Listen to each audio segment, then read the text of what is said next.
Hello વિદ્યાર્થી મિત્રો, આપ સૌનું આપને યુટ્યુબ ચેનલ પર હાર્દિક સ્વાગત છે.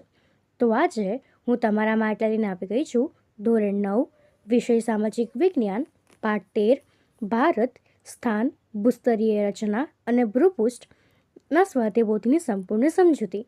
તે પહેલાં તમે જો આપણી ચેનલને લાઇક અને સબસ્ક્રાઈબ ન કરી હોય તો તે જરૂરથી કરી દેજો. તો ચાલો આપણે આ તમામ પ્રશ્નોના ઉત્તરોની સમજૂતી મેળવીએ. તો અહીં આપણા વિભાગ એનો પ્રશ્ન છે. નીચે આપેલા પ્રશ્નોના માંગ્યા મુજબ ઉત્તર લખો. તો એનો પહેલો પ્રશ્ન છે યોગ્ય જોડકા જોડો. તો અહીં આપણને આપ્યું છે કે ભારતની પ્રમાણ સમય રેખા, તો તે થશે ઓપ્શન બી 82°30 પૂર્વ રેખાંશ વૃત્ત. કર્કવૃત્ત, તો તે થશે ઓપ્શન ડી 23°30 ઉત્તર અક્ષાંશ. એના પછી છે ઇન્ડોનેશિયા, તો તે થશે મલક્કાની સમુદ્રધુની. એના પછી ચોથું છે ભારતનો પ્રાચીનતમ પ્રદેશ, તો તે થશે ઓપ્શન સી દક્ષિણનો દ્વીપકલ્પીય પ્રદેશ. તો હવે એના પછીનો પ્રશ્ન બીજો છે કે નીચેના વિધાનો ખરા છે કે ખોટા તે જણાવો. તો ભારત દેશ ઉત્તર ગોળાર્ધમાં આફ્રિકા ખંડના દક્ષિણ ભાગમાં આવેલો છે, તો એ થશે ખોટું. ભારતનું ક્ષેત્રફળ જગતના ભૂક્ષેત્રના આધારે 2.42% છે, ખરું. ભારતના લક્ષદ્વીપ ટાપુઓ અરબ સાગરમાં આવેલા છે, ખરું. ભારતની પ્રમાણ સમય રેખા 80° પૂર્વ રેખાંશ વૃત્ત છે, ખોટું. ભારતની પ્રમાણ સમય રેખા 5 રાજ્યોમાંથી પસાર થાય છે, ખરું.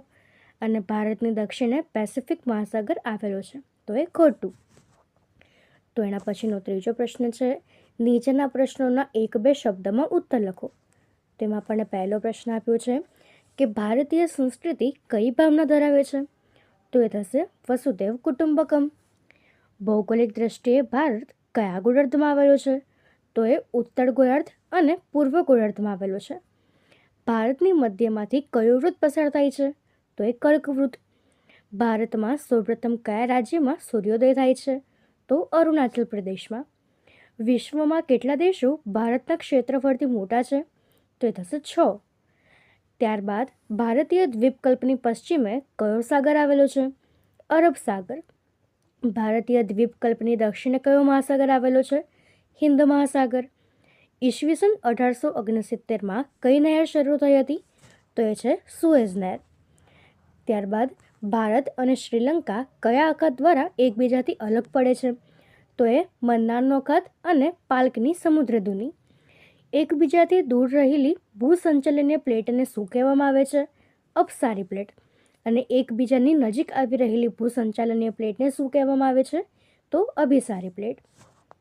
તો હવે એના પછીનો ચોથો પ્રશ્ન છે કે નીચેના દરેક વિધાનની ખાલી જગ્યા માટે આપેલા વિકલ્પોમાંથી સાચો વિકલ્પ શોધી ખાલી જગ્યા પૂરો. તો અહીં આપણને પહેલું આપ્યું છે કે ભારતની મધ્યમાંથી ખાલી જગ્યા વૃત્ત પસાર થાય છે, તો એ થશે ઓપ્શન બી કર્કવૃત્ત. ભારતમાં સૂર્યોદયનો આરંભ ખાલી જગ્યામાં થાય છે, ઓપ્શન સી અરુણાચલ પ્રદેશમાં. ભારતની પ્રમાણ સમય રેખા ખાલી જગ્યા રાજ્યોમાંથી પસાર થાય છે, ઓપ્શન એ 5. ક્ષેત્રફળની દ્રષ્ટિએ જગતમાં ભારત ખાલી જગ્યા ક્રમે આવે છે, તો ઓપ્શન સી 7મા ક્રમે. ભારત અને યુરોપ વચ્ચેનું અંતર ખાલી જગ્યા નહેરને કારણે 7,000 કિલોમીટર જેટલું ઓછું થયું છે, તો એ થશે ઓપ્શન સી સુએઝ. ત્યારબાદ છઠ્ઠું છે કે ભારત ખાલી જગ્યા મહાસાગરના શીર્ષ સ્થાને આવેલો છે, તો ઓપ્શન એ હિન્દ મહાસાગર. ભારત અને શ્રીલંકા ખાલી જગ્યાની સમુદ્રધુની દ્વારા અલગ પડે છે, તો એ ઓપ્શન એ પાલ્કની. મૃદાવરણીય પ્લેટોની કુલ સંખ્યા ખાલી જગ્યા છે, તો એ થશે 7. દક્ષિણનો ખાલી જગ્યા પ્રદેશ ભારતનો પ્રાચીનતમ દેશ છે, ઓપ્શન બી દ્વીપકલ્પીય. ભારત અને શ્રીલંકા વચ્ચે ખાલી જગ્યાનો અખાત આવેલો છે, તો એ થશે મન્નારનો, ઓપ્શન સી. તો હવે એના પછીનો પ્રશ્ન 5 છે કે નીચે આપેલા પ્રશ્નો માટે વિકલ્પોમાંથી સાચો વિકલ્પ શોધીને ઉત્તર લખો. તેમાં પહેલું છે કે વિશ્વમાં સૌથી મોટી લોકશાહી ધરાવતો દેશ કયો છે, તો એ થશે ઓપ્શન સી ભારત. નીચેના પૈકી કયો દેશ ભારતના ક્ષેત્રફળ સંદર્ભે વધુ વિશાળ છે, તો એ થશે option A Canada.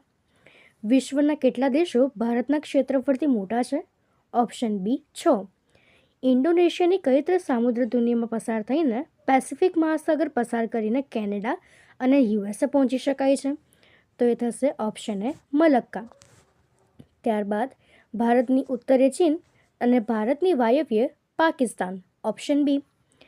Indo Australian plate અને યુરેશિયન પ્લેટના ટકરાવાથી 33 સમુદ્રધુનીમાંથી કઈ પર્વત શ્રેણીનું નિર્માણ થયું છે? ઓપ્શન એ હિમાલયનું. ભારતની પ્રમાણ સમયરેખા કયા રાજ્યમાંથી પસાર થતી નથી? તો એ થશે ઓપ્શન ડી તમિલનાડુમાંથી.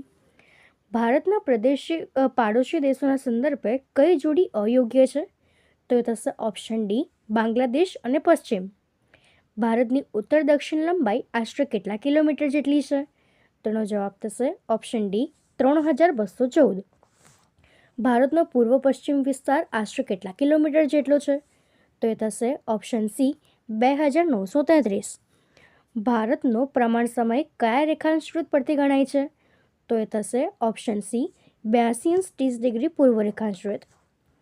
તો હવે એના પછી આપણો વિભાગ બી, એનો પહેલો પ્રશ્ન છે કે નીચેના પ્રશ્નોના માંગ્યા મુજબ ઉત્તર લખો.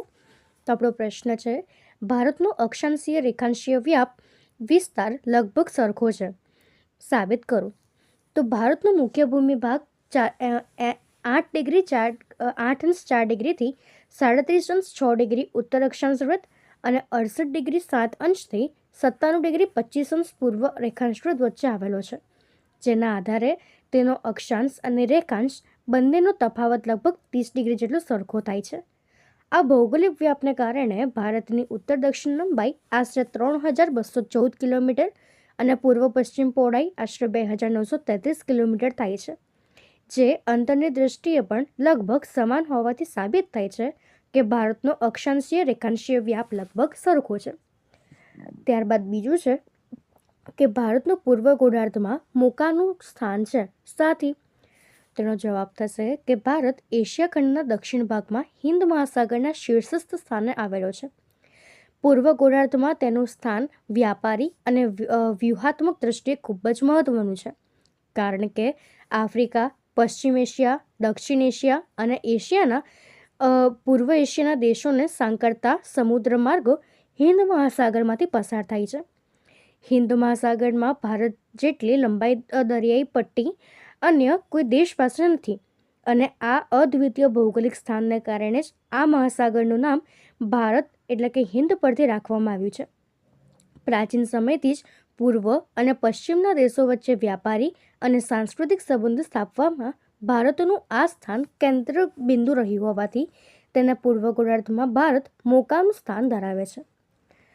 તો એના પછીનો ત્રીજો પ્રશ્ન છે કે ભારતનો આંતરરાષ્ટ્રીય વેપાર કેમ સરળ બન્યો? તો ભારત દક્ષિણ એશિયાથી મધ્યમાં આવેલો હોવાથી તેણે પૂર્વ અને પશ્ચિમ બંને દિશામાં વિશાળ દરિયાઈ કિનારો મળ્યો છે, જેનાથી સમુદ્ર માર્ગે આંતરરાષ્ટ્રીય વેપાર કરવો ઘણો અનુકૂળ રહે છે. ભારતના પશ્ચિમ કિનારેથી પશ્ચિમ એશિયા, આફ્રિકા અને યુરોપના દેશો સાથે તેમજ પૂર્વ કિનારેથી દક્ષિણ પૂર્વ એશિયા અને ઓસ્ટ્રેલિયા સાથે સદીઓથી ગાઢ વ્યાપારી સંબંધ રહ્યા છે.